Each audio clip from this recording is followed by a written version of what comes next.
এটা কোনো cinema shooting নয়, এভাবে যেন পাহাড়ি অঞ্চলের মধ্যে খুন হচ্ছে বিভিন্ন মানুষ। আসলে কারা খুন হচ্ছে, কে বা খুন করছে? এই মাজা ভাঙ্গা কোমর ভাঙ্গা মেরুদণ্ডহীন উপদেষ্টা পরিষদ দিয়ে মোকাবেলা করা যাবে না। যমুনা থেকে প্রায় 40 কোটি টাকার মতো উপদেষ্টারা খেয়েছে। হাসান আর সারজিৎ এরা কিন্তু রক্তের সাথে বেমানি করছে।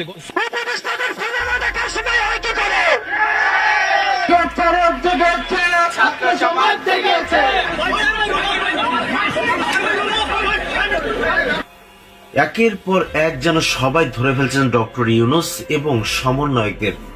অনেক টাকা গড়িয়ে তুলছেন নাহিদ, এগুলোই বলছেন সবাই। এবং বলছেন উপদেষ্টা পদ আসার পর তার বাবা একটি অফিস খুলে বসছেন ঢাকায় আর কোটি কোটি টাকা আত্মসাৎ করছেন। এরকমটি কিন্তু উঠে আসছেন আমাদের মাঝে। সন্দীপ, আজকের ভিডিও খুবই ইন্টারেস্টিং একটি ভিডিও এবং চাঞ্চল্যকর ভয়ঙ্কর কিছু তথ্য নিয়ে হাজির হলাম। এরা কি বলছে আসলে? কিছুদিন হয়নি তাতেই কেন তাদের বিরুদ্ধে চলে যাচ্ছে সবাই? সন্দীপ, আজকের ভিডিও খুবই ইন্টারেস্টিং হতে চলেছে। কেন তারা এই কথাগুলো বলছেন আমার সেই ভিডিওটি দেখবো। আসলে কি ডক্টর ইউনূস এবং এখানে সমন্বয়করা যারা রয়েছেন এবং যারা উপদেষ্টার মধ্যে রয়েছেন সমন্বয়ক, তারা কি টাকার পাহাড় করে তুলছেন?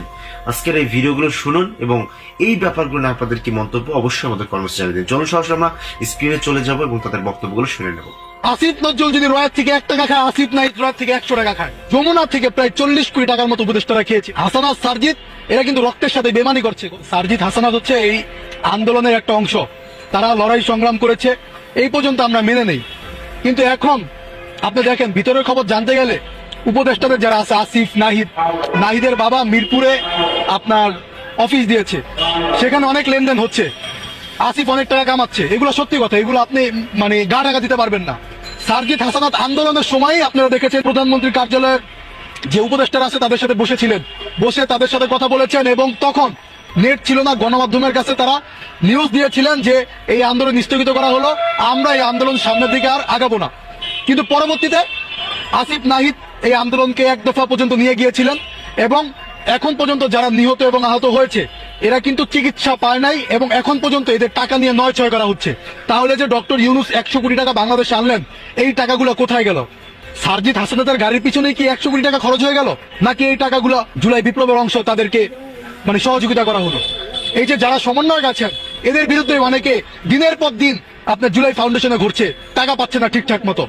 তো সেই জায়গাটা থেকে হাসান আর সারজিৎ এরা কিন্তু রক্তের সাথে বেমানি করছে। গতকালকে দেখেছেন যে তারা কিংস পার্টির মতো একটা পার্টি খুলেছে। এখন তারা বলেছে যে আমরা এই যারা কাউন্সিলর আছে তাদেরকে নিয়ে পূর্ণ গঠন করবো বা দল গঠন করব। তো কাউন্সিলর কারা? বর্তমান আওয়ামী লীগের ফেসিবাদের আমলে যারা কাউন্সিলর ছিল তারা কারা? সব তো আওয়ামী লীগের লোকের জন্য ছিল। হয়তো কাউকে আওয়ামী লীগের লোকই বিরোধী দল বানিয়েছে, কাউকে নমিনেশন দিয়ে কাউন্সিলর বানিয়েছে। এদের দিয়ে এখন সারজিৎ হাসানাত সাধারণ মানুষের রক্তের ওপর বেইমানি করে সাধারণ মানুষকে বিভ্রান্ত করছে এবং কাউন্সিলরের মাধ্যমে শেখ হাসিনাকে বাংলাদেশে ফিরিয়ে আনার বন্দোবস্ত